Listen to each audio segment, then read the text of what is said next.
Chers amis, bonjour. Il y a 400 ans, le 28 décembre 1622, François de Sales, épuisé, s'éteignait dans la maison du jardinier du couvent de la Visitation à Lyon.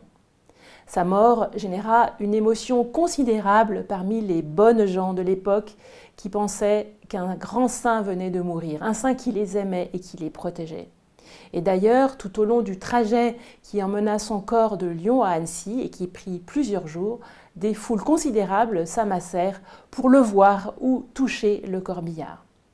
Donc c'est en ce jour particulier que nous vous offrons le dernier numéro d'Esprit de Cordée sur les pas de Saint François de Sales. Et comme nous venons tout juste de vivre la fête de Noël, nous avons choisi le thème de l'humilité de Dieu. Dieu qui se fait petit enfant pour venir à nous.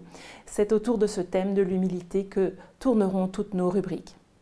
Et Monseigneur Le Sceau, évêque d'Annecy et ainsi successeur de Saint François de Sales, sera le dernier témoin pour la rubrique « Un saint pour notre temps » et il nous dira le compagnonnage qu'il vit avec Saint François de Sales depuis de nombreuses années.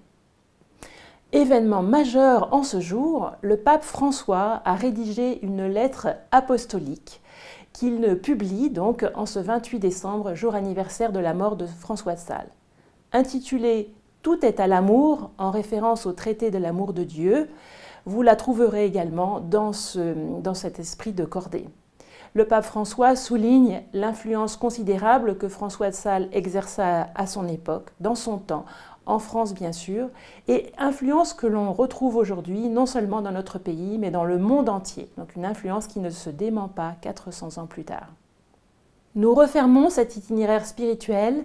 Nous espérons qu'il vous aura plu, qu'il vous aura nourri et que vous aurez eu plaisir à redécouvrir certains aspects de la spiritualité de François de Sales. Ce dernier numéro est l'occasion de remercier tous ceux qui l'ont pensé, imaginé et qui ont préparé les contenus tout au long de cette année. Vous découvrirez leurs noms et leurs visages dans quelques instants.